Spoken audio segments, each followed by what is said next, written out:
Alright, what's up guys? We are back in the garage today, and as you can see from the title, the S65 V8, only V8 ever made in an M3. It's loved by pretty much all enthusiasts who love M cars, but no car's perfect, right? They all have their Achilles heel. It could be 1, 2, 3 items that over time, they proved themselves to show maybe a weak point or a bad design flaw, whatever the case may be. Rod bearings are known to be one for the S65, as well as throttle actuators are pretty known. If you've owned one of these or looking to buy one of these, definitely look at that if you're buying it, if the previous owner did it, or in my case, I just do it anyways, because you never can really trust someone that you bought it from unless you actually know them.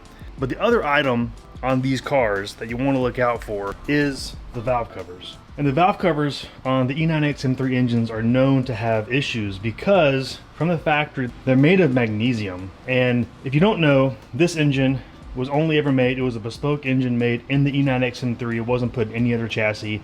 And the S65 is derived from the Formula 1 engine in this time period when BMW was in Formula 1. Also, the S85 engine V10, which was in the E60 M5, shares the same lineage from that Formula 1 car. So the technology itself is derived from that. So very, very cool engine, a bespoke engine for this chassis, and really special. That's why I bought one, and I'm doing everything I can to get it up to spec. So it's a very, very special car and continues to be for a long time.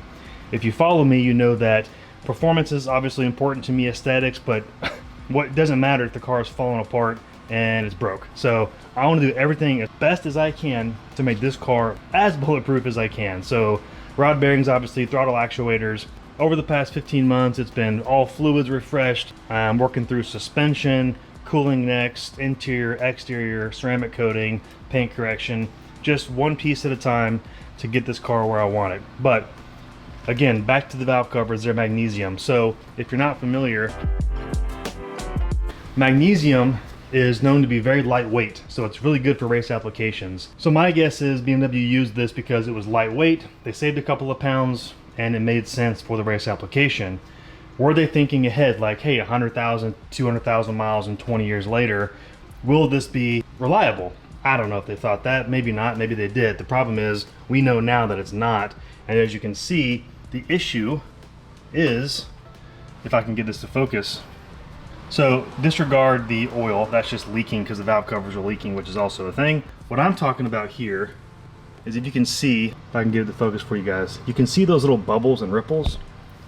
Yeah, that's not scratches. Those are actually, that's actually the magnesium flaking coming apart. Now this is where the oil fill cap is on the valve cover, and you can see that that's also not dirt. I don't know why it's not focusing. There we go. And you can see how it's actually falling apart. Let me flip this over for you guys so you can actually see what I'm talking about. So look at that crap. That is crazy. Now mind you, this car is a 2008, if you're not familiar with my channel, with 84,000 miles. I'm the 4th owner. The car was pretty much bone stock when I bought it. It was never tracked. No real mods. Older gentleman owned it before me for 3 years. Previous guy had it for maybe 8 years. Traded it in to a Porsche dealership in Ohio or something of that nature. So my guess is, I have all maintenance records and everything, so more or less, if you're familiar with buying and selling used cars, it was pretty much cared for as best as possible. I'll throw up a picture right now so you can see what the valve train looked like with the valve covers off. Relatively clean, no buildup, no sludge, which means full synthetic correct oil was used and changed as close to intervals as possible. But that being said, doesn't matter, because with the magnesium, it's still going to break down over time. It's still going to flake, and if this crap gets in the bottom of your engine and builds up enough, the oil pickup could transfer this around, clog something, and cause real issues. So again, not what I want, not ideal. So let's go over to the right bank over here and show you guys pretty much the exact same thing. And you can see the edge right there, how it's just flaking. It doesn't matter, the inside where it's more that brown color and then the kind of grayish green on the outside, it doesn't matter because it's still flaking just the same. So the outside kind of bubbles up and then the inside just continues to deteriorate over time. So not ideal, man. You can replace these with the OEM magnesium ones, that's fine. They're probably fine for X amount of time. But then the issue with that is over time it's going to happen again. So newer cars such as the G80 M3 or even the new X7 with the S68 engine, aluminum valve covers, okay? Even the F80, which the generation of M3 came after this, aluminum valve cover. Although I think the F8X had a magnesium oil pan, if I'm not mistaken, which I don't know, I could be wrong on that. But the point is, they pretty much ceased using magnesium parts on the engine blocks themselves and stuck with the aluminum for the newer cars. So again, you might gain, I don't know the exact number, don't quote me. If you know the weight difference between these two, I don't really care because it's marginal. It might be a pound or two, not a big deal. I'm going for longevity, which is why I chose the aluminum valve covers. Now these specifically are from NRW, and these guys are awesome. They're based here in Central Florida, which is where I'm located. So what's cool is I had it custom wrinkle red painted, obviously to match the red Brembos that are on the car now. I thought wrinkle would go really cool under the engine bay versus a smooth or gloss red. Personal preference, let me know what you guys think. But I went ahead and had everything replaced. So not just the valve covers, but obviously valve cover gaskets, grommets under the bolts, brand new OEM oil cap. I even had I bought new oil separators from Turner Motorsport, and then the camshaft position sensor seals also came with the O-ring kit that I bought from NRW. I also bought their really cool billet aluminum spark plug tubes, so no more plastic. Again, another item that in my eyes is going to provide more longevity and durability for a car that's special to me, and also gets really hot. It's a high revving V8 naturally aspirated. I want it as durable as possible. You guys know what I'm talking about. So the other item I did, which is while you're there, is under here, under the upper timing cover gaskets, you can see that's where the Vanos caps are. And from the factory, they are plastic. Again, I don't know if this was a weight savings thing or a money savings thing, probably one or both.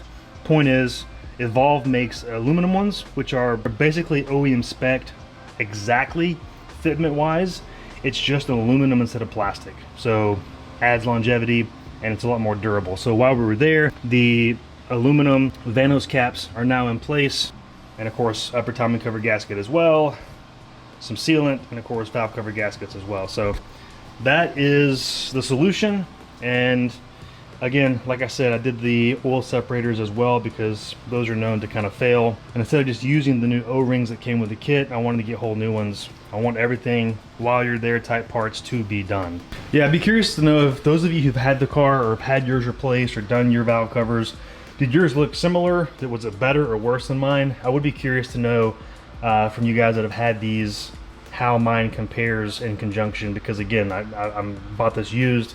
Car's 18 years old. I'm genuinely curious how this compares to a lot of the other ones out there. I've seen some on Instagram and the forums, but everyone always posts worst case scenario, which is not my case. I would like some real world examples from you guys as well. Going back right here, you can see the plastic spark plug tubes. And again, the ones I have on there are billet aluminum, and it comes with upgraded O-rings as well. So again, longevity, I should not have to mess with those for a very long time. The valve covers will not pit, they will not flake because they're aluminum.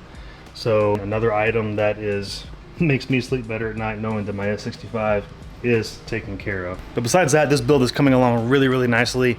Besides the fact that I had a check engine light come on a few days ago, and it was a code related to emissions, which is funny because I'm full exhaust. So no cats, full active exhaust all the way back, the race exhaust. So yeah, there's no cats in this car.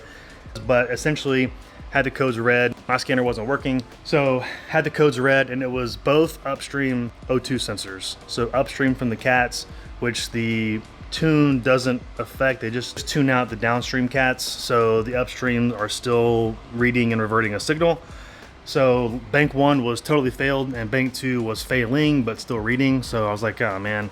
So had those replaced with some Bosch ones, $300-400 a piece, but it is what it is. Again, hopefully that's the last time I ever have to do that. This car is again 18 years old, the 2008, so they were probably brand new. But I did notice once I put them on, car ran a little bit better, cleared the codes out, so now we're good to go. But that stuff happens. Again, if you buy a car like this and you're gonna want to do it the right way, some things are gonna come up, but just know that you have a special car and you're doing it for the investment of fun, and miles per gallon, and maybe a return on investment one day if you want to sell it, but I don't really want to. But other than that, man, this car's been an absolute blast. Other things coming up soon. I think it might be time for a new intake on this car. We're still rocking the stock one, which has done the job, but I need to do filter, and the pre-LCI filters on these cars are kind of hard to get for whatever reason. I don't know. 09 to 13 of these cars, you can get them easily, but the 08s you can't. It's just one of those stupid things. So why not get a whole new intake, right? So that's probably going to be up next, and we're going to get the engine bay looking nice so that it can match the outside of the car. To close this out, guys, rod bearings, of course, is one thing you always want to do to save your engine on the S65, but just be cognizant of these valve covers as well, because if you let that go too long and enough crap flakes down in the engine, it could also have really, really bad consequences for your engine. So keep that in mind. Make a note of that if you're getting one of these, to have those items on standby to put on so your engine doesn't explode. So again, guys, thanks for watching. Keep driving, keep grinding, and catch you on the next one. See ya.